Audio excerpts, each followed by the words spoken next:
Good day, viewers. Welcome back to class. Today we'll be discussing about linear momentum from physics. Linear momentum from physics.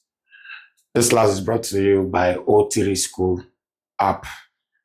Please, our viewers, I will kindly beg you to download the O3 School app from Play Store. If you're an iPhone user, you can also get it from the Apple Store. Okay, so let's kick start. Yeah, the word linear momentum. When you talk about momentum, you're talking about mass in motion. Momentum, talk about momentum. Momentum is mass in motion. Yeah, mass in motion.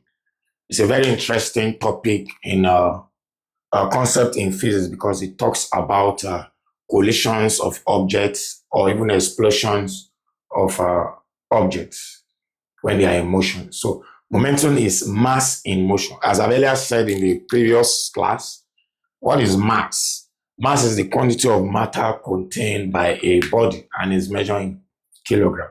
While motion simply is the change in position of a body depending on time, which takes place in any direction. So when we are talking about momentum, is mass in motion. Now, mathematically, momentum is mass times velocity. Mass times velocity, where m is the mass of the object and v is the velocity. So what is mass? Mass is the quantity of matter contained by a body. It could be a moving truck or a moving trolley or a moving ball or a moving stone. Then what is velocity? The velocity of a body is a change in displacement per unit time, because if the mass of a ball displaced per unit time, that means there is presence of velocity. Now our major focus is to study on the momentum of that body. How far can we stop that body? How far can we stop a particular body that is in motion? It depends on its momentum. So momentum is mass in a motion. Now, momentum is mass times velocity. That implies that the more the mass, the more the momentum. And the more the velocity, the more the momentum. For example, let's talk about in an airport, for instance. The movement of an aeroplane from the runway is to attain or obtain momentum. By so doing, the plane on the runway has an increase in velocity. The increase in velocity will determine the momentum. And when there is high momentum, the plane can easily take off. So you see, momentum is directly proportional to velocity. The more the speed of the plane on the runway, the more the momentum. And the more the momentum, the faster the plane takes off. Now, we also know that force is equals to ma. From Newton's law of motions, force is equals to ma. What does that imply? It means that the rate of change of momentum is directly proportional to the applied force. That means the higher the rate of change of momentum is as a result of the applied force. That was stated by Newton's law, that the rate of change of momentum is as a result of the applied force which takes place in that direction. So F is equals to ma. Elementarily, from the equation of motion, we're made to understand that acceleration is change in velocity over change in time. Acceleration is change in velocity over change in time. And from the first equation of motion, in our previous video, I told you that V is equals to U plus 80. if V equals to U plus 80, V is your final velocity. What's final velocity? In my course of teaching, I'll be doing some recap because most of the topic, they are interwoven. Now, velocity. This V here is final velocity, the velocity at the final stage of the motion. YU is the initial velocity, and A is the acceleration, and T is time. Now, if V minus U is equals to AT, I need acceleration. That means acceleration, if I do change of subject formula, I will have V minus U over T. So A equals to V minus U over T. So let's assume F equals to MA. Let's assume is equation 1. So wherever I have A in equation 1, I will plug in the value of V minus U over T. So therefore, let me roll this side. Therefore, F is equals to MA. MA is telling us about the rate of change of momentum. That means the rate of change of momentum is depending on the applied force. And what makes a body to move? A body will move as a result of increase in velocity. And when there is increase in velocity, that will also lead to increase in acceleration. When there is a decrease in velocity, there will be retardation. So that means that F is equals to MA. For example, I have a rope, I tie it to the neck of a goat, for example. By the time I drag, or by the time I move, the goat will also move in direction with the line of force of the rope applied to the neck of the goat. Immediately I move, there will also be a movement by the goat. Well, that implies that I am applying force and is producing an acceleration. That is why the goat is also moving in the same direction with my applied force. So definitely, remember that the goat also has mass. Because of the mass of that goat, that also there will be also a change in the momentum.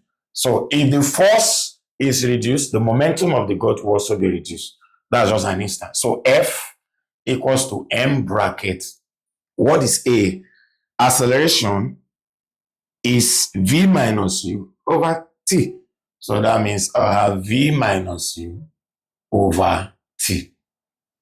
Now, I have M, V minus U over T. That implies that if I make here over 1, definitely I'll have F times T. F times T is equals to M V minus U. What is Ft? Another concept we need to understand in linear momentum is impulse. Impulse. Impulse will arise when there is a rate of change of momentum. Rate of change of momentum is impulse. An impulse is something as force times time. So you have Newton seconds. An impulse is measured in Newton seconds. Why is it Newton seconds? Take note of your unit. Force is measured in Newton and your time is measured in seconds. So therefore, whenever there's a rate of change of momentum, I'll have impulse. Okay. Now we can as well say that impulse is I. I equals to impulse. Impulse. So definitely I is equals to mv minus mu. So impulse is equals to rate of change of momentum. So we can have m, okay. I need some space. Okay. Now, I equals to mv minus mu. This will go.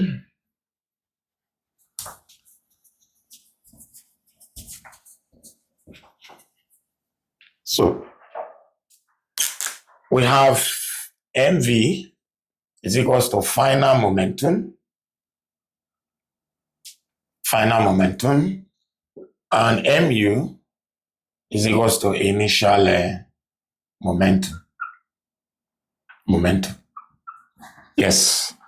Both the initial and final momentum, they are applied in what we call bullets and rifle, or we have what we call the gun and bullet. So gun or bullets, and or you can call it bullet and rifle. What that implies, or what I mean is that mu, I have final momentum. Mu, I have initial momentum. For example, by the time you shoot your rifle or you shoot your gun, before the bullet comes out, there's always an opposing reaction, because we are going to see third law of Newton, which says to every action there's equal and opposite reactions. Okay, now I've explained impulse. I said impulse is also the rate of change of momentum. Let's quickly see bullet and gun. Bullet and gun is another aspect of linear momentum before we see the law of conservations.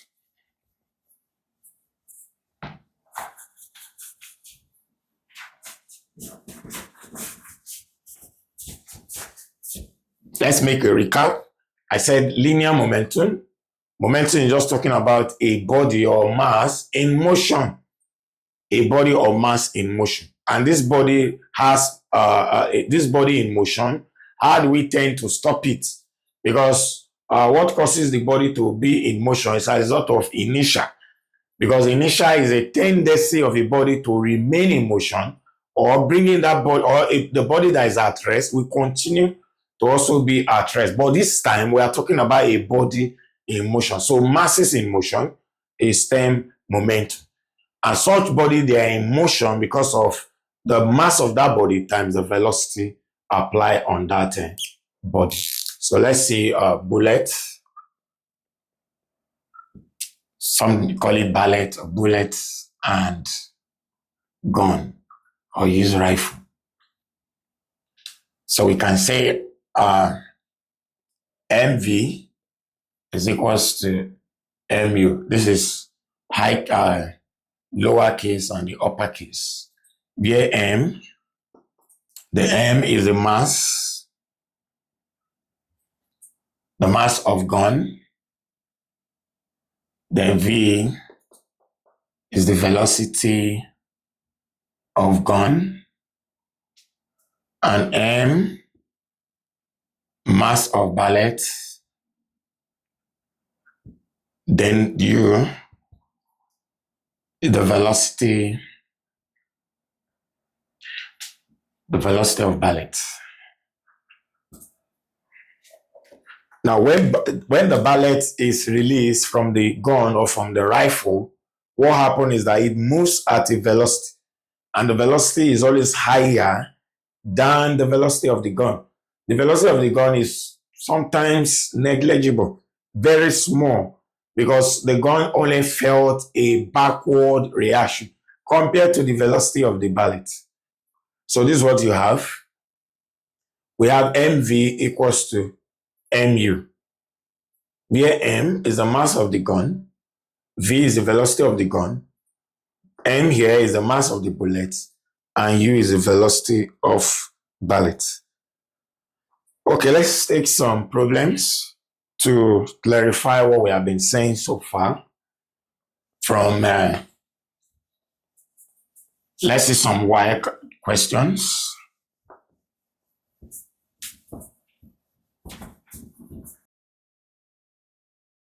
Okay.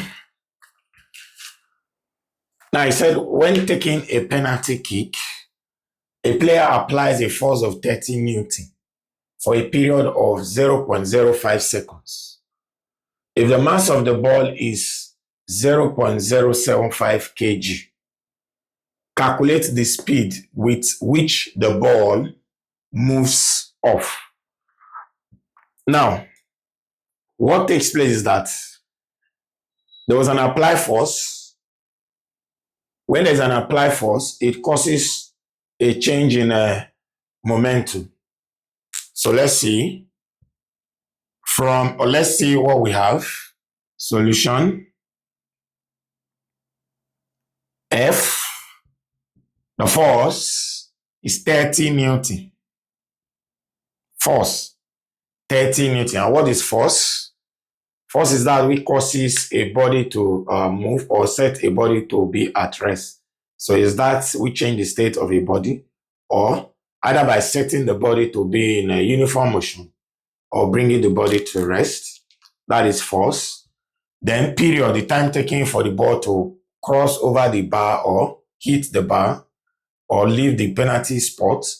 So you have T, you have 0.05 seconds. Now, if the mass of the ball, definitely the ball is made up of materials.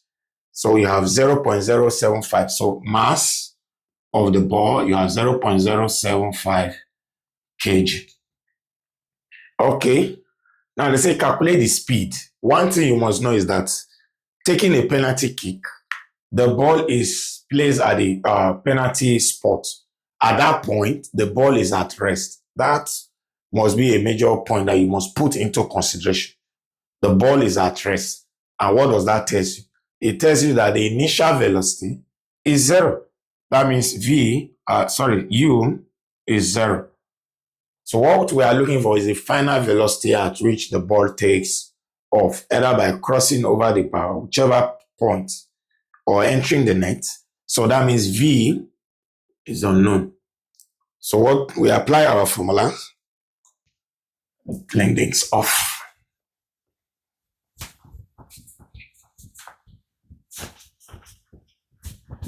So definitely you have force is equals to ma. Force is mass times acceleration. And we know that acceleration, that means you have mass, acceleration is V minus U over what? Over T. V minus U over T. So this is the formula you have to apply in such case. So F is equals to, the mass given is 0.075 brackets. We are looking for the final velocity at which the ball takes off. So V minus U. U is the initial velocity. We don't have a 0, so it's 0 over the time. The time taken for the ball to leave the penalty spot is about 0.05. Now, what do we have as the force? The force is 30 Newton. So force is 30 Newton. So 30 is equals to 0.075 V times 0.75. You have 0.075 V. Let me write this very well. So over 0.05. So 30 times 0.05.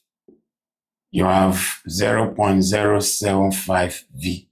So V, you have 30 times 0.05 over 0.075. Okay, so if you do that, at the end you have 20 meter per second. So the velocity at which the ball leaves the penalty spot, either to the net or over the bar or across the bar, is about 20 meter per second. So velocity is 20 meter per second. All right, that's that on that problem.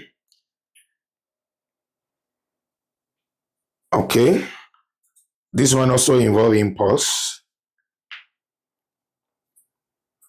Let's see another problem involving impulse, right? All right. Now, what do we do? Generally, our formulas. Okay, before that, let's see our parameters. A ball of mass 5 kg hit a smooth vertical wall. So that means solution, mass, the mass of the body is 5 kg. Hit a smooth vertical wall horizontally with a speed of 2 meters per second. So that means speed 2 meters per second. And rebounds. So that means that our final velocity, our V, is 2 meters per second, and our U minus 2 meters per second. Since the ball rebounds, you have minus 2 meters per second. So definitely, generally, what is impulse? Impulse is just the rate of change of momentum. So F equals to M V minus U over T. We are looking for impulse. What you do from this your formula, you just cross multiply. Okay, let me clean this part. Above, almost above the borderline.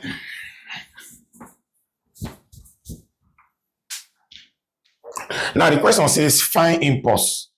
They were not asking us to find, time was not given, force was not given. So force times time is impulse. So definitely Ft, if you make it over 1, you cross multiply.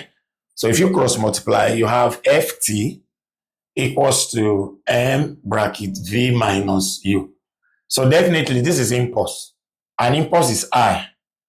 Ft is equals to I. So definitely I equals to M V minus U. So what is the mass? The mass is 5 kg. So we have 5 bracket V, 2 meters per second, minus, because the ball rebounds, you have minus 2. The ball rebounds, that is, we have minus, minus. So that means 5, 2 plus 2, and that will give us, this is 4. So 5, you have 5 times 4. So the impulse is 20 Newton seconds.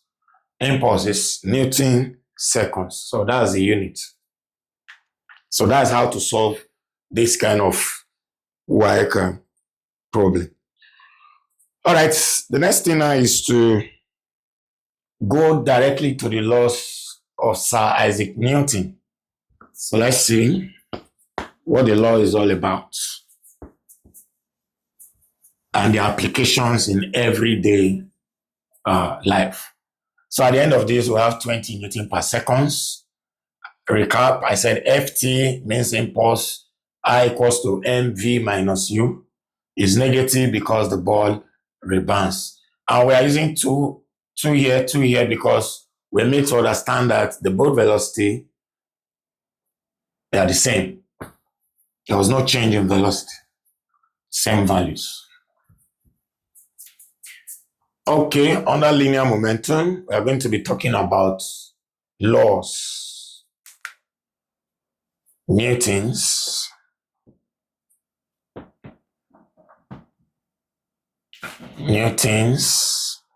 laws of motion.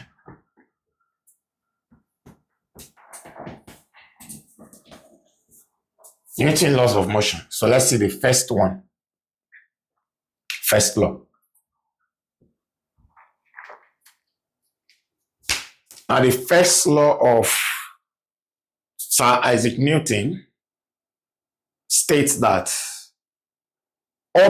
every object in the universe will continue to be will continue to be in the state of rest, or they will be in a uniform motion unless there's an external force that tends to compel such an object, or an external force that tends to stop that object, or a particular object that is at rest. An external force tends to set that object to be in motion. And that is what we have in everyday activities. What happened? I have a car that is in motion. If the car is to stop, you apply your brake. That brake simply means there is a kind of friction that is being applied, because friction opposes motion. So such car cannot move forever. It's just like when you talk about perpetual motion machine, a machine that will work forever. No. Same as Galileo Galilei. He told us that bodies will always come to rest because of an external force that is applied. There's no body that will move forever. That is just what this law is talking about. For example, I'm holding this pen. This pen is at rest. I may set this pen to be in motion by throwing or rolling this pen from one point to another. Another law is, or another instance we can see again is, I have a book on top of a table. That book will continue to remain on that table, except maybe there's an external force that tends to push or pull the book from one point to another. That is what the first law is just talking about. Okay, now the second law.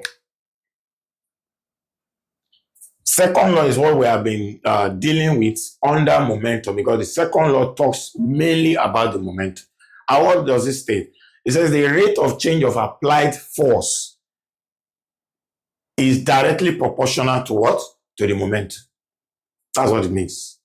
Or the rate of change of momentum is also directly proportional to the applied force which takes place in any direction.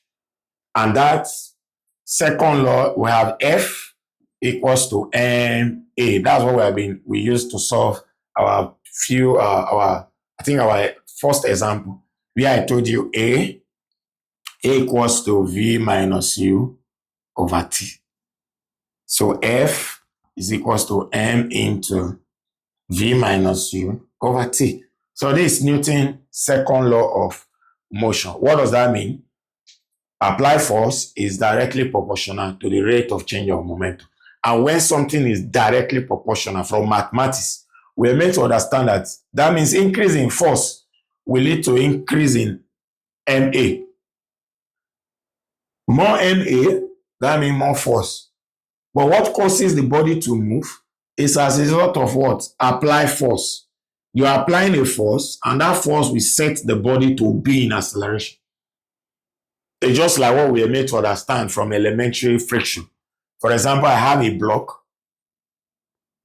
Let's say this block is a block of mass 30 kg, for example. This horizontal ground. I have frictional force. I have applied force, for example. Now, what happens? We're made to understand that this block will move. I'm going to apply the second law in relation to friction. Now, this block will move when the applied force is greater than the frictional force. The body on the ground will move when the applied force is greater than the frictional force. Because what is that frictional force? The frictional force is the maximum force that must be overcome before a body can move. So we need to overcome this frictional force by our applied force. So let's assume the frictional force is 10 Newton and our applied force is 5 Newton, and we need to push this load. It will move because we need to overcome the frictional force. If the frictional force is not overcome, this body will not move. And the only time this body will move is when F net is equals to MA.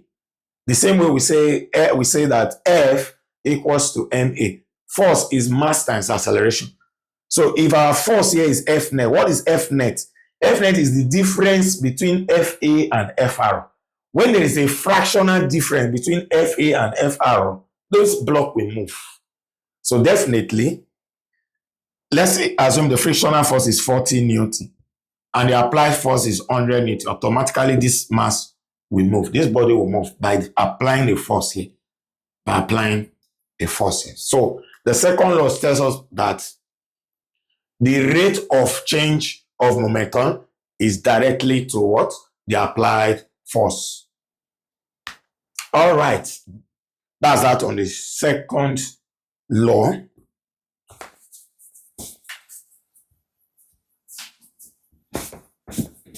Then we also have the third law. I know some of the students in class will say, okay, if you slap me, I will slap you back. All right. So let's see third law. The third law says to every action, there is equal and opposite reaction. To every action, there is equal and opposite reaction. Yes. we also need to understand from friction that reaction is equals to the weight. If the weight of a body is acting downward, the reaction is always going upward, because to every action there's equal and opposite reaction. So if the weight of a body is acting downward, it's always opposite to the what? To the reaction. Let's see some examples. For example, a good example is a swimmer. Let's assume a swimmer in water trying to do what we call the backstroke or the butterfly stroke. What happens? The swimmer creates an action force by pushing the water backward. The force applied in pushing the water backward, what happens? There's an opposite reaction. The opposite reaction is that the water tends to push the swimmer forward. That's a very good example of Newton's third law. That's why you are able to swim. If you are being asked, why is it that a swimmer can swim in water from one point to another? As a result of the fact that you are pushing the water backward, which is the action force, and the water tends to push you forward. Action and reaction. Another application is maybe a boat. A boat, or either you can, or a canoe rather. For example, if you try to jump into the canoe while the canoe is inside the water, there is always a reaction force. Immediately you jump, as you jump, that is an action force. Then the canoe produces a reaction by drifting little from one direction to another. That's another good example. So to every action, there's equal and opposite reaction. Another example is recoil of a gun. For example, you are holding a rifle. Immediately you shoot a particular object. What happened? There is an action and a reaction. The person holding the gun felt or experienced a backward force, or felt a backward reaction force while the bullet moves forward, which is the forward force. So there's action and reaction. Okay.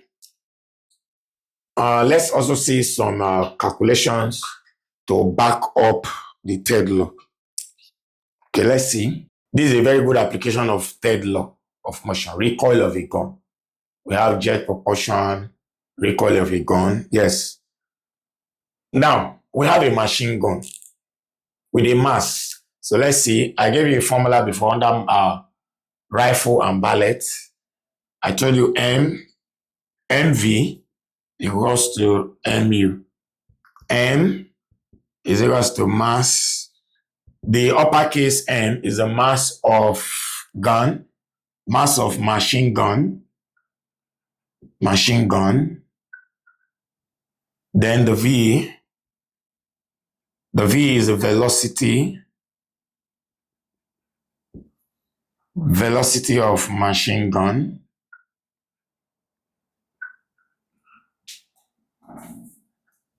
Then M, the mass of ballet. Then U in this case, we call it the velocity of ballet. Yes. In military training or paramilitary training, what you have is you have your machine gun and you have the ballet. Now, immediately the ballet is released from the rifle of this machine gun. What happens? How do I put it? The military guys taking this training, they felt a backward reaction. Immediately the bullet moves forward. So we need to calculate that fractional movement. Immediately the bullet is released. So MV is equals to MU. So mass of machine gun, velocity of the machine gun mass of bullet and velocity of bullet. Okay, so the mass of machine gun, we have 30 grams.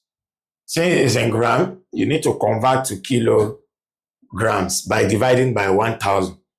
Now, the velocity of machine gun, we don't know. So it's unknown. The mass of bullet, let's see, a machine gun with a mass of 5 kg. Okay, you have mass of 5 kg. The mass of bullet, you have 30 grams. So what do you have? You do 30 over 1,000. 0 cancels 0. So you have 0.03 kilogram. That will be the mass of. You need to work with standard units. Make sure the units are standard because you have meter per seconds. And the bullet, the gram of the bullet is coming in grams. So you need to convert your grams to kilograms. So the velocity of bullet, you have 200 meter per second. So let's solve. I'm going to wipe this.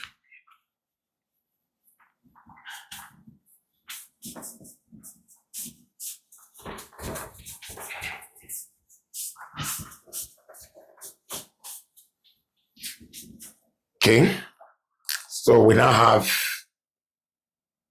NV is equals to MU. Mass of gun, we have 5 times the velocity of gun, we don't know. Now the mass of bullet, 0.03 times the velocity of bullet. Definitely the bullet will have the highest velocity because the bullet's intention or motive is to hit a particular target. So you have velocity of bullet, so it has to move with a very high speed. So you have 200 meters per second. So definitely V is 0.03 times 200 over 5.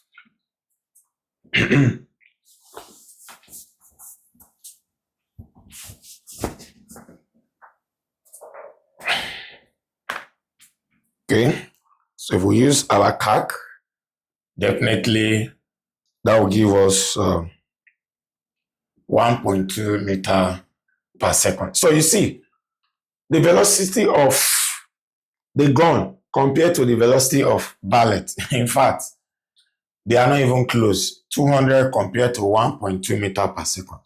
So definitely the velocity of bullet is higher than the velocity of the gun. Okay, so the next thing we are going to see now is special cases on linear momentum. What do I mean by special cases? From the law of conservation of momentum, which tells us about that collision before is equals to collision after. What do you mean by collision? When two bodies are coming and colliding. The word collision is coming from the word collide. They are coming in contact at a very high speed. It could be of different cases. Either two billiard ball, like your snooker board, called it the billiard board. They come at a very high speed and come in contact to each other. They collide. So we want to study some cases on linear momentum based on their conservations. So we want to see if momentum is conserved or if energy is conserved. So that will take us to conservation of linear momentum. What does that mean? When you talk about conservation of linear momentum, it's just telling us that the total momentum in an isolated system is 0. That's just what it means. It means that when there is collision between two bodies, the collision before is equals to the collision after. So that means in the entire system, the total collision is just 0 in that entire system. Since before is equals to what? After. So let's see. Conservation, change this.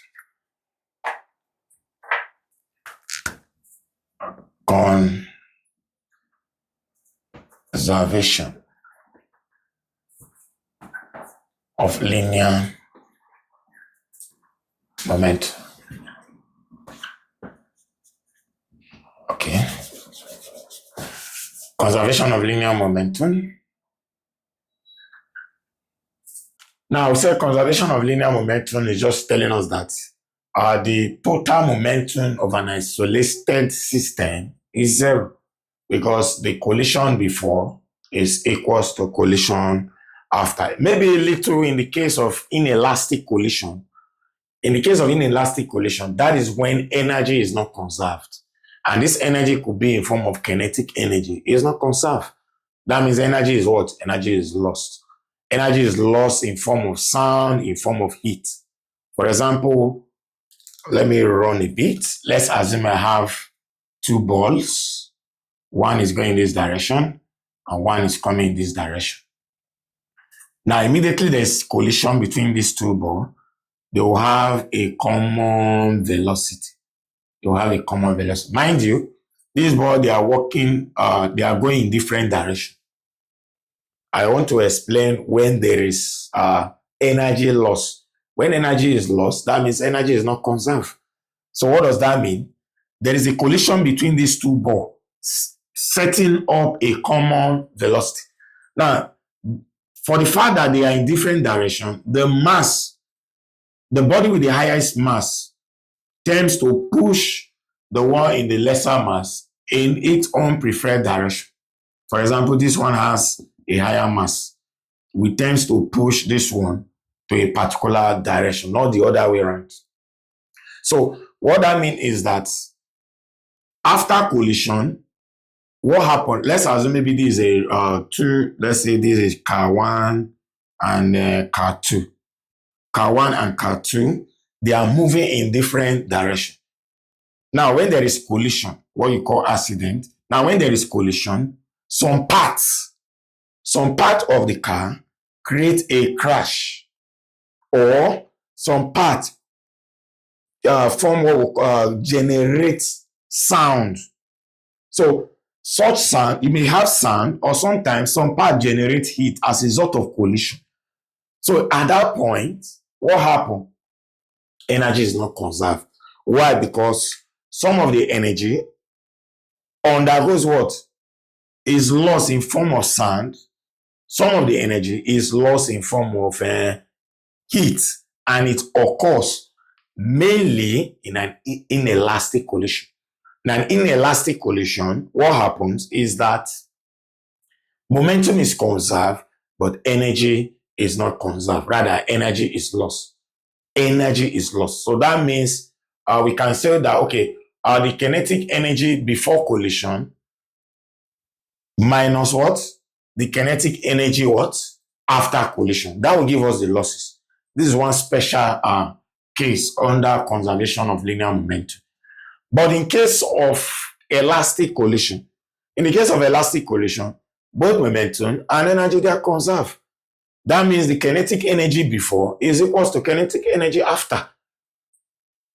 But in case of inelastic, energy is not conserved because most of the energy is lost in form of sound and heat, because there will be some parts of the car that will undergo damage.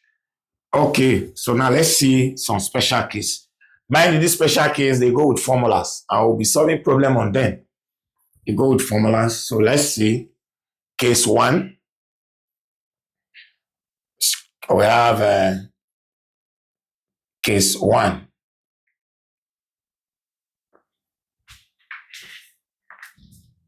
I'll write this. All right. So we have case 1. Case 1.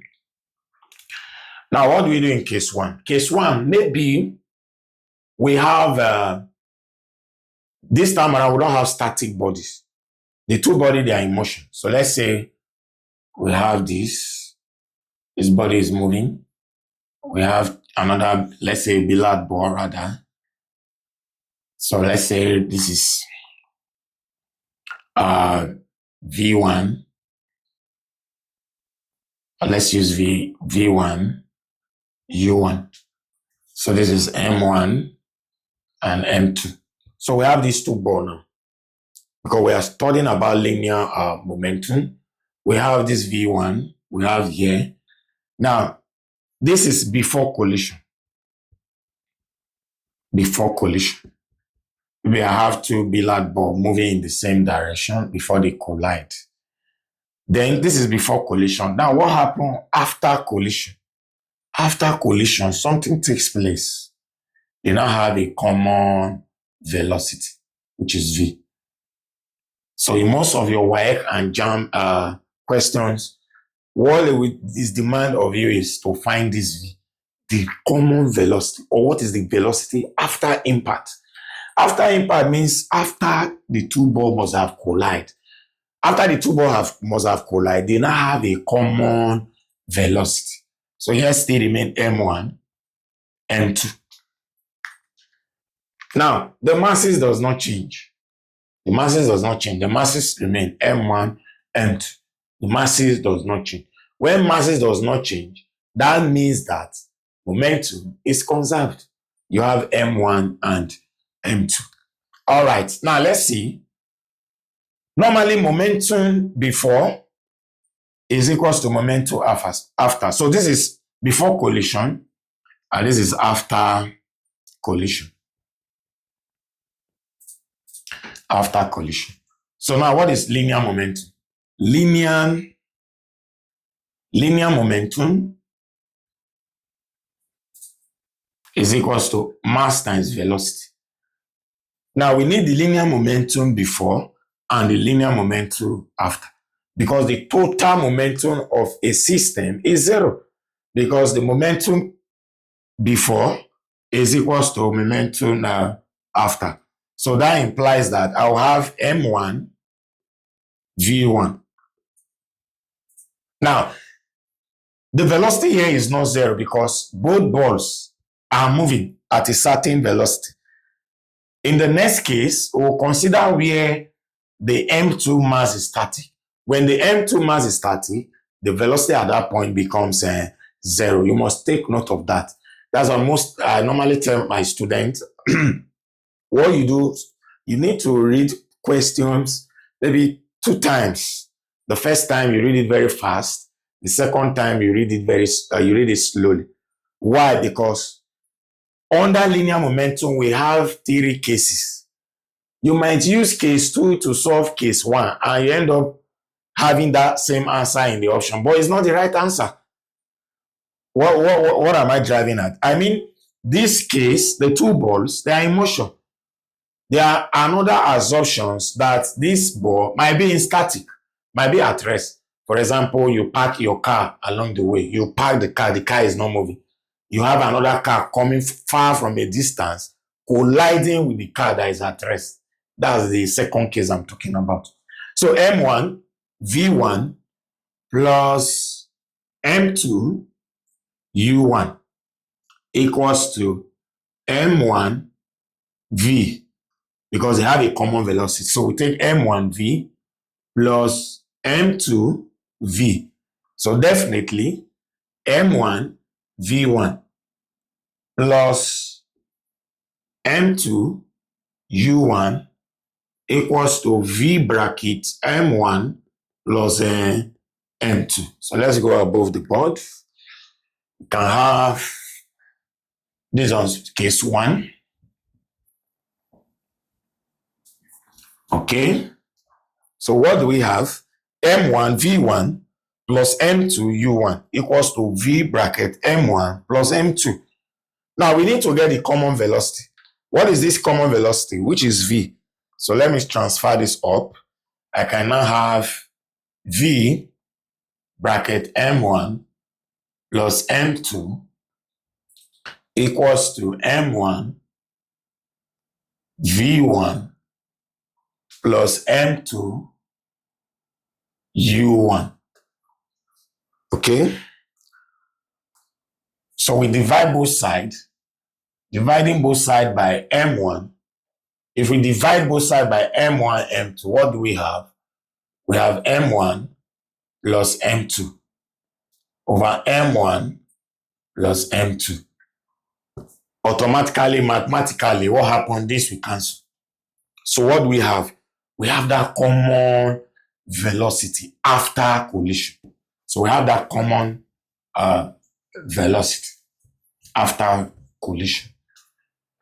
So that means V equals to M1 V1 plus M2 U1 over M1 plus M2. So this is the velocity after collision. After collision, this is the velocity you have. Now, we can also get the energy, because after collision, we can also get energy. Now, how do you get energy? We are not talking about potential energy in this case, because we are talking about kinetic energy, energy that involves a body in motion, the energy that enables a body to be in motion, and that is what kinetic energy is 1/2 mv squared. So this is what we are saying. There's presence of velocity here. So definitely it will set this mass to be in motion, and this mass of the body we set to be in motion. So that is kinetic energy, because in a mechanical system, you have potential energy and kinetic energy. In this case, our concentration is on the kinetic energy. So you have 1/2 mv squared. So now how do we apply it? How do we apply it to this first case? Okay. We can apply definitely. For the first case, it becomes kinetic energy before equals to kinetic energy after. Just like momentum before equals to momentum after. Why? Because for the first case, for an elastic or inelastic collision, momentum and energy are put into consideration. Momentum and energy are put into consideration. So we can definitely say for an elastic collision, which I've said earlier, momentum and energy, they are both conserved. So for this first case, we have 1/2 M1 V1 squared. What you just do is just to add half and square the velocity, because that's the kinetic energy. You don't need to cram much. Don't cram anything. So plus 1/2 M2 U1 squared equals to, now, after impact now, you have 1/2 V squared bracket M1 plus what? M2. Because most time, your external exam will demand for what? The kinetic energy. So this is what you have: 1/2 M1 V1 squared plus 1/2 M2. So this is what you have. If this question were to be for elastic collision, momentum before is equals to momentum after. Kinetic energy before will be equals to kinetic energy after. But most collision we have in physics, they are mostly on inelastic. A car accident, collision between two cars, they are inelastic. So definitely energy is being lost. So when energy is lost, kinetic energy before is greater than the kinetic energy after, because there's a loss of energy in form of heat and in form of sound. For example, you hear two collision between two cars. A kind of sound. So such sound, they are sound energy. So that's that on this first case. Okay, so let's see second case. Second case. Please, for our students that have not activated the O3 school app, please, it's quite available on Play Store. If you're iPhone users, you can also as well get it at the Apple Store. It's right available on Apple Store. Please do well to also activate. If you have issue based on what I've said so far, you can place them on the comment section and it will be attended to immediately. Thank you. So let's go to the second case. Now, what happened in the second case? Second case, let's say, for example, as a footballer, you might just be standing where you are. Even your teammate or your opponent will just come and smash you down. That's a very good example. So I will show it on the board using the billiard ball rather. If you still don't understand. An inelastic collision can be in form of a footballer tackle another opponent. What happens? Sometimes they might even tackle each other and tangle together. That is another good example. You kind of screaming, you shout, a kind of, what happened? There is sound, energy that is being released. And once sound energy is released, what happened? There will be loss of energy. So that's another instance, because physics is what you see mostly. Now, second case. For the second case, I have two billiard ball. Those of you that play snooker, those are billiard ball. I have another one. Then, what happened? This one is at rest. When you see the word rest here, maybe most of your note or your physics note, when you see the word rest, it means static. It's a static body. So let's say this is M2 and this is M1. M1, this is M2. So what happened after? This is before collision. Before collision. This is before collision. Then what happened after? Now after collision, these two bodies will have a common velocity, which is the V, have a common velocity. Now, the only distinction here is that, or the only difference is that the mass 2 here is at rest. A body at rest, definitely the velocity is 0. So that means here is M1 and here is M2. Okay, so now let's do the mathematics. Before collision means before they collide, before they come in contact. So before collision and after collision. Before collision and after collision. So let's see what happens. What happened mathematically. Now, before collision, what was the momentum? The momentum, let's say here is V1 as usual, and here is U1. The V1 and the U1, but the U1 here is 0. Can somebody tell me why it's 0? It's 0 because the body here is at rest and it's static. So since it's placed at rest or is at static, so momentum before there was collision, you have M1 V1 plus M2 U1. So this is momentum before. Now after, you have V M1 plus V M2. So I'm setting this one to 0.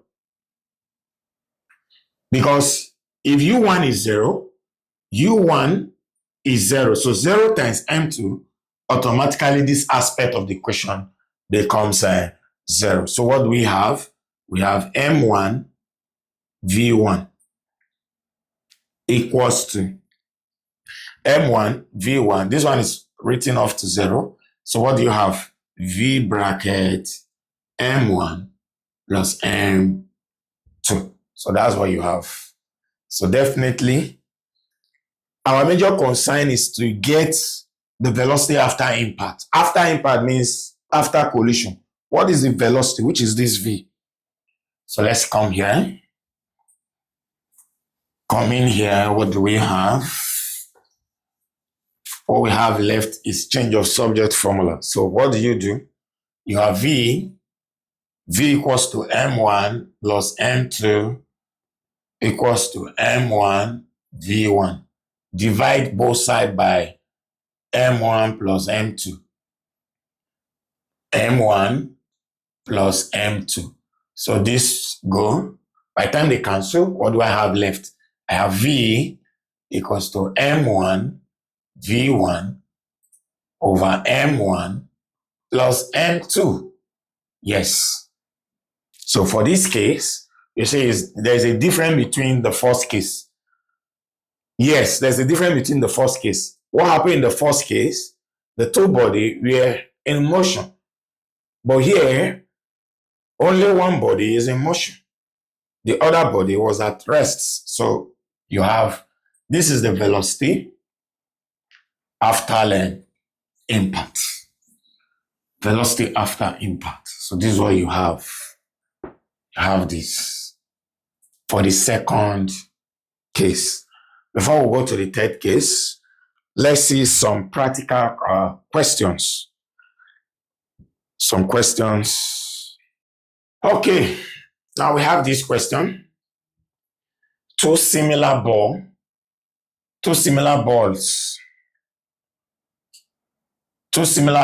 of mass 5 kg having a velocity of 4 meters per second and 10 meters per second, moving in the same direction, collide immediately. Now calculate the common velocity after impact. Now there are things you need to understand. They say they are moving in the same direction. So you quickly draw your balls. Since they are moving in the same direction, we can have this, Now we're told they collide immediately. We don't know the cause of collision, but we're told they collide. So when they collide, they'll have a common velocity, which is the v. So m1 and m2. m1, m2. Now, but their speed, they are not the same. The first car, m1, was moving at 4 meters per second. The second one was moving at 10 meters per second before they had collision.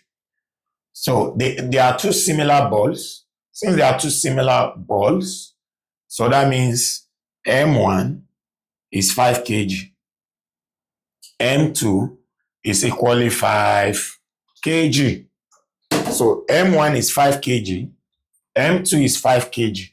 Now applying our formula, we have m1 u1 plus m2 u2 equals to v bracket m1 plus m2. Now what is m1? It's two similar balls. Now the value of m1 is 5. So 5 times u1. What was u1? u1 is 4 plus m2 is 5. u2 is 10. So definitely we have v brackets. Now we say they are similar balls. So 5 kg, 5 kg. So 5 plus 5. So if we have 5 plus 5, so definitely, let me clean this. Now, 5 times 4, you have 20. You have 20 plus 5 times 10, you have 50 equals to v bracket 5 plus 5, you have 10. So 20 plus 50, you have 70 equals to v10. So 0 will cancel 0. So they have a common velocity of 7 meters per second. They have a common velocity of 7 meters per second after impact. So that's what you have. We have question from 2023. From the O3 School JAMB app, we have question from 2023. Question 20. It says two objects, A and B, undergoes one-dimensional collision. Object A has a mass of 0.5 kg and moves to the right with a velocity of 4 meters per second. Okay. Then object A moves a mass of 0.5 kg and moves to the right with a velocity of 4 meters per second, while object B has a mass of 0.3 kg and is initially at rest. What case is that? We've done case 1 and case 2. Since the other object is at rest, definitely that is case 2. So take note, we have something like this. Object A, object B. Object B, no direction because it's at rest. At rest means it's static. It's at rest. Okay, so definitely when object A collides object B, there will be a common velocity, which is V. There will be a common velocity.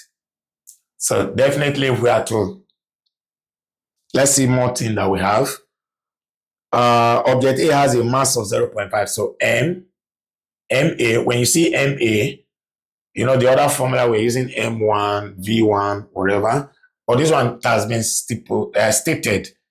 A and B, object A and B. So MA is the mass of A, and that's 0.5 kg.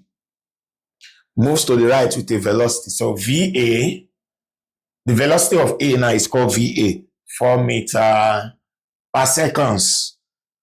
While object B has a mass of 0.3 kg. So definitely the body has a mass. Even if the body is not moving, there's presence of mass. So MB is 0.3 kg, but VB is 0. VB is 0 because the body is at rest. The body is static. Now, they said, after the collision, object A moves to the left with a velocity of 2 meters per second. What is the velocity of object B after the collision? So that means VB is 0. Now we need a common what? Velocity. Now how do you get common velocity? We know that here after collision, what you have here is just V equals to MA plus MB. This is what you have at this side of the calculation. So now we need VB first. How do we get VB? Now for you to get V, V is the velocity after impact. After the collision, they had a common velocity. So what do? We know our formula. Momentum before, right, is equals to momentum after. Momentum before is equals to momentum after. Now, momentum after is V brackets MA plus MB. Now, momentum before is what? MA VA plus MB VB. Now, what is MA? 0.5 times 4. Then, plus MB. What is MB? 0.3 times 0. Because for VB, there was no, for VB, there was no velocity. So equals to V bracket MA 0.3, 0.5. What is MB? 0.5 plus 0.3. That's what you have. So 0.5 times 4, automatically that is 2. This will give me 0 equals to V bracket. Now 0.5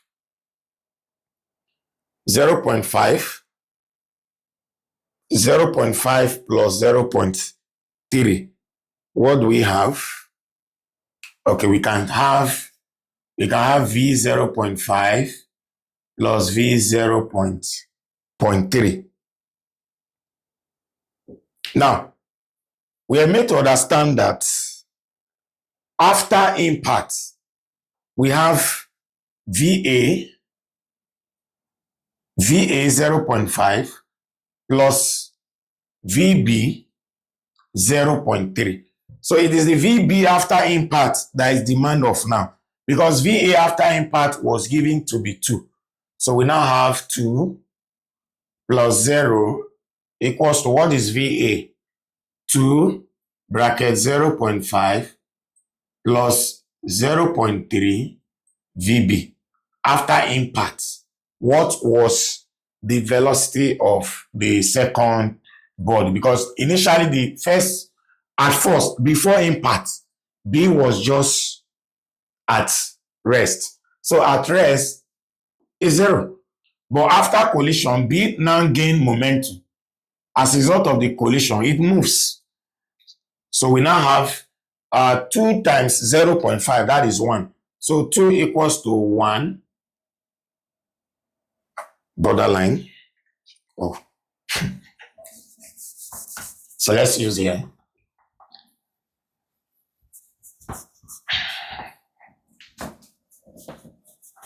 All right.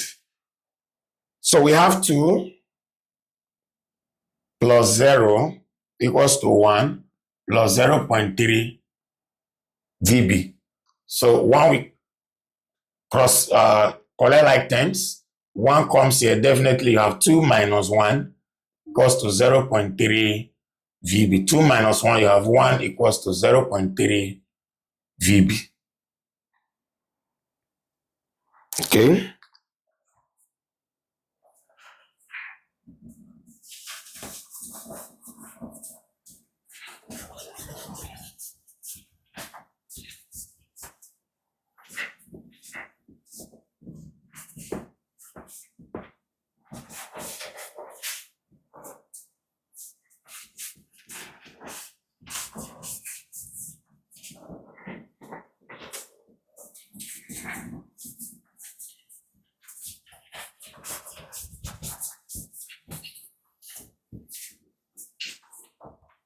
Now, it said,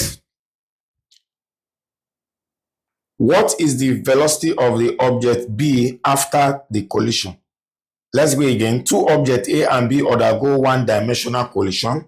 Object A has a mass of 0.5 kg and moves to the right with a velocity of 4 meters per second, while object B has a mass of 0.3 kg and is initially at rest. After collision, object A moves to the left with a velocity of 2 meters per second.